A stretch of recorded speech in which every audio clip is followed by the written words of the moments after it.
அண்மை செய்தியை பார்த்து வருகிறோம்.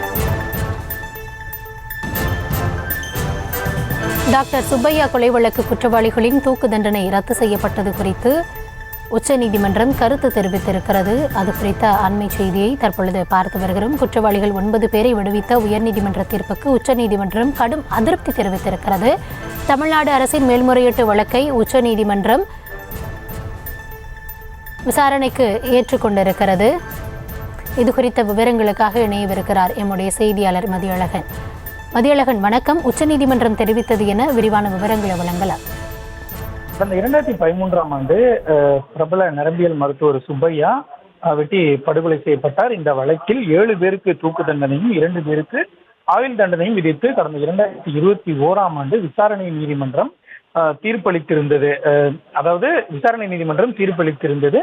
இதனை எதிர்த்து தண்டனை கிடைக்கப்பெற்றவர்கள் சார்பில் சென்னை உயர்நீதிமன்றத்தில் மனு தாக்கல் செய்யப்பட்டது. இந்த மனுவை விசாரித்த சென்னை உயர்நீதிமன்றம் இந்த 9 பேரையும் இந்த வழக்கில் இருந்து விடுவித்து கடந்த ஜூன் மாதம் 14ஆம் தேதி உத்தரவு பிறப்பித்திருந்தது. இதற்கு எதிராக தமிழக அரசு சார்பில் உச்சநீதிமன்றத்தில் மேல்முறையீடானது செய்யப்பட்டது.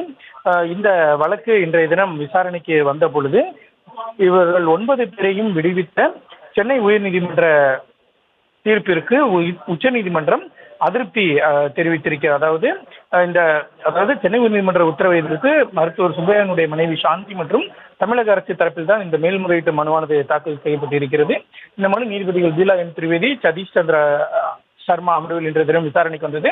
அப்பொழுது மனுதாரர் சாந்தி தரப்பில் ஆஜரான வழக்கறிஞர் இந்த விவகாரத்தில் உயர்நீதிமன்றம் பல்வேறு விவகாரங்களை முறையாக ஆராயாமல் தண்டனையை ரத்து செய்துள்ளதாக தெரிவித்தார். அதே போல தமிழக அரசு தரப்பிலும் உயர்நீதிமன்றம் ஒரு வழக்கையே முற்றிலுமாக மாற்றியுள்ளதாகவும் இது முறையாக ஆராயாமல் எடுக்கப்பட்ட முடிவாக உள்ளதாக தெரிவிக்கப்பட்டதாகவும் தமிழக அரசு தரப்பிலும் தெரிவிக்கப்பட்டது. இதனையடுத்து நீதிபதிகளை பொறுத்தவரை ஆயுள் தண்டனை மற்றும் மரண தண்டனை விதிக்கப்பட்ட ஒரு வழக்கின் உத்தரவை முற்றிலுமாக மாற்றி தண்டனையை ரத்து செய்துள்ளது என்பது ஏற்க முடியாத ஒன்று.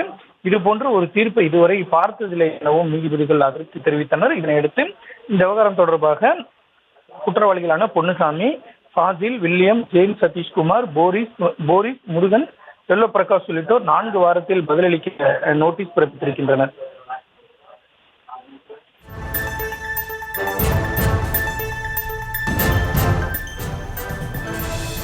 விவரங்களுக்கு நன்றி மதியழகன். செய்திகளை உடனுக்குடனும் துல்லியமாகவும் தெரிந்து கொள்ள சப்ஸ்கிரைப் பண்ணுங்க.